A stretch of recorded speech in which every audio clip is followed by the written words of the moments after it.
For context, my grandmother lives deep in the middle of nowhere. Her house is on a secluded peninsula surrounded by a lake. The closest store is a 15-minute drive, and her neighbors, they only come up in the summer. In December, it's just her and, in this case, me. She and my grandfather were heading to Tennessee for a week and asked me to house sit and take care of the animals. I agreed. I was 17 at the time, and honestly, I thought I enjoyed the peace and quiet. They packed up their things and left around 10 p.m. After they drove off, I got comfortable, turned on the TV, and settled in. Around midnight, I started getting sleepy, and I decided to head to bed. Let me explain the layout quickly. The house is all one level, no basement, no upstairs. You walk through the front door into the living room, the kitchen is to the left, and to the right on the other side of the living room is a hallway that leads to 3 bedrooms and 1 bathroom. My room was at the very end of the hall, and from the bed, I had a clear view of the living room. I turned off the lights, went to my room, and laid down. Chula, my grandma's black lab, hopped up beside me. She's the sweetest dog you'll ever meet, obsessively friendly. She loves people, never growls, and is always wagging her tail at strangers. She's just pure love in dog form. A few hours passed. I had just drifted off to sleep when I heard my grandmother's voice.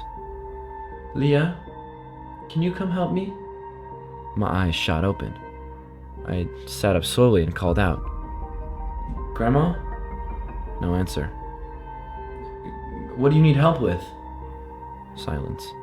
Then, a few seconds later, I heard it again, louder this time. "Leah, I need help." I thought I was dreaming. I sat all the way up, staring at the door.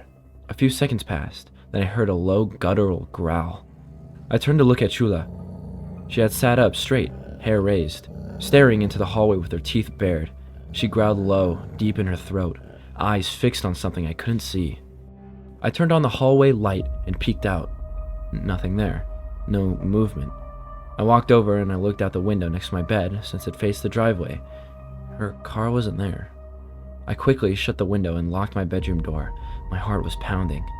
This was an old house. Every step creaked. I should have heard something, but there was nothing but silence. I grabbed my phone and tried to call my grandma. It went straight to voicemail. I called my mom, trying to sound calm, but my voice was shaking. I asked her if Grandma had come back for some reason. She said no. Then the knocking started, but not at the front door. It was right on my bedroom door. Heavy, slow, and deliberate. And here's what chilled me to my core. The voice was still coming from the living room. "Leah, please come help me." It didn't make sense. I could hear her calling from the other end of the house while the knocks were right outside my door. She kept calling me, each time more irritated. The calmness was gone. Now it was commanding, aggressive. "Leah, let me in. I need your help. Leah, open this door. Leah, now!" It sounded like her, but distorted, like something trying to copy her voice and getting it almost right. Chula stayed pressed to my side, growling steadily and low, like she'd rip something apart if it got in. The shotgun was in the same room with me, locked in the gun safe in the corner. I knew the code, if I needed it, but I didn't even move from the bed. I couldn't. I was frozen. Eventually, the knocking stopped. The voice faded. I must have fallen asleep somehow, because the next thing I knew, sunlight was pouring in through the blinds.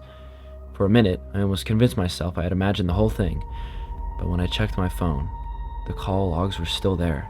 I had really called my mom. I really had called my grandma. That part was real. I tried to push it out of my head and told myself it was some kind of sleep paralysis or dream. Around 11 p.m., I had just got out of the hot tub in the garage. The door was wide open. There's no one around for miles, so I hadn't bothered to close it. Then I heard it. The motion sensor went off with that sharp barking alert. A second later, something slammed really loud in the garage, like someone knocked over a metal shelf or kicked a wall. I hit the garage remote and shut the door fast, heart racing. Not long after, maybe 30 minutes after I got back into the house, there was a knock at the front door. I crept towards the door, standing just far away enough to not be seen through the frosted glass. I I didn't move. I didn't speak. That's when I heard her. "Please, let me in. I'm cold. I'm hungry." The voice was scratchy, like an older woman, soft but weirdly flat. I didn't answer at first. I stood there, frozen, heart pounding. After a few seconds, I said, loud enough to carry, "How did you get all the way out here?" Silence. Then more knocking, louder, quicker. She spoke again, more forcefully. "I said let me in. I need help." I backed away from the door, still trying to stay calm. "You can't just show up at people's houses. You need to leave." That's when the knocking changed. It wasn't knocking anymore. It was banging, fast, heavy, and aggressive. I ran to my room and punched in the code to the gun safe. Just as I grabbed the shotgun, she slammed the door open so hard it rattled in the frame. "Let me in, now!" The knocking had stopped, but I couldn't shake the feeling that she hadn't left. I was straining to hear anything. Footsteps, whispering, even breathing, but the house, it was dead silent. Not even the wind. Then her voice came again. Not right at the door this time. Off to the side. Almost like it was outside the window. "Leah, please. Let me in." It didn't move.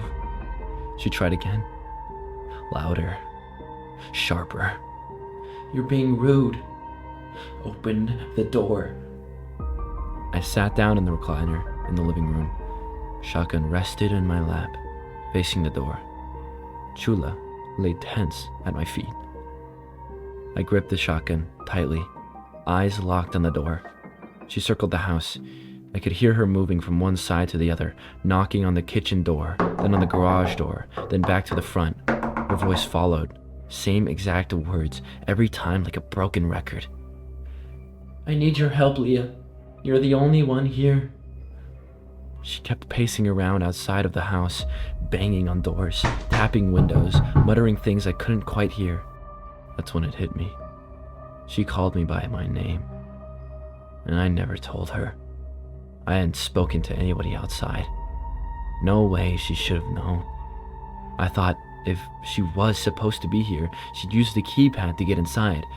She'd know the code. Nobody was supposed to be here. And yet, here she was. I sat in the living room, holding the shotgun, watching the door until the sky started to lighten and the birds began to sing. I never heard her leave. No footsteps, no car, no sound at all. When I stepped outside after sunrise to let the dog out, the ground was covered in a thin layer of snow, and it was untouched. No footprints, no tire marks, no trail leading to or from the doors, nothing. Just cold, clean silence. Later that morning, I called my aunt and I begged her to come stay with me. I didn't even try to explain. I just told her I couldn't be there alone for another night. She showed up that evening, and I almost cried with relief. For the first time in 2 days, I felt like I could breathe. That night, I finally was able to get the sleep I desperately needed. I will never stay there alone again.